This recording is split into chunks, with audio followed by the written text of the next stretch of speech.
آج کل ہمارے معاشرے میں کاسمیٹک سرجری کا عام رواج ہے، جس کے جسم میں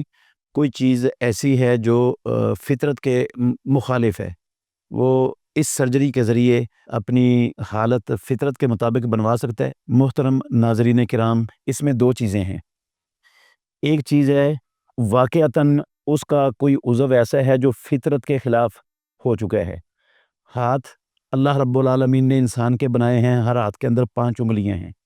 تو بسا اوقات لوگوں کے 2 انگوٹھے ہوتے ہیں، یہ چھوٹی انگلیاں 2 بنی ہوئی ہوتی ہیں، یا ہر انگلی کے ساتھ ایک انگلی اضافی اگی ہوئی ہوتی ہے، اور وہ ہاتھ جو ہے نا وہ کام کاج میں بھی رکاوٹ بنتا ہے اور بھی مسائل اس کے ساتھ بنتے ہیں۔ تو یہ جو غیر فطری اضافی انگلیاں اس کے ہاتھ میں اگ آئی ہیں، یہ غیر فطری چیز ہے، اس کو کاسمیٹک سرجری کے ذریعے اس کو ختم کیا جا سکتا ہے اور فطرت کے مطابق بنایا جا سکتا ہے۔ اسی طرح اگر کسی کا یہ ہونٹ پھٹا ہوا ہوتا ہے اوپر والا، تو اس کو جوڑنے کے لیے سرجری کی جا سکتی ہے، کیونکہ وہ غیر فطری کام ہو چکا ہے۔ اسی طرح اگر کسی کا اور اس طرح کا غیر فطری عضو آ گیا نا، تو اس کی آپ سرجری کروا سکتے ہیں، اس میں کوئی حرج نہیں ہے۔ البتہ آج کل جو کاسمیٹک سرجری کا عام رواج ہے وہ ہے زیادہ خوبصورت بننے کے لیے، زیادہ حسین بننے کے لیے لوگ یہ سرجری کرواتے ہیں، تو یہ سرجری حرام ہے۔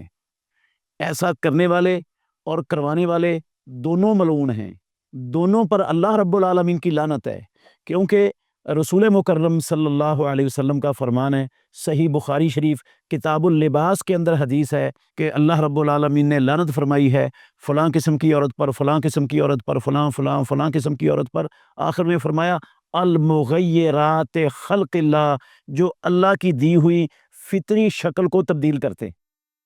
تو اللہ کی دی ہوئی فطری شکل کو بدلنے کے لیے، اس کو تبدیل کرنے کے لیے سرجری، اس کی اسلام کے اندر گنجائش اور اجازت نہیں ہے کہ بندہ زیادہ حسین بننے کے لیے، زیادہ خوبصورت بننے کے لیے وہ سرجری کروائے، تو یہ درست نہیں ہے۔ باقی غیر فطری کوئی عضو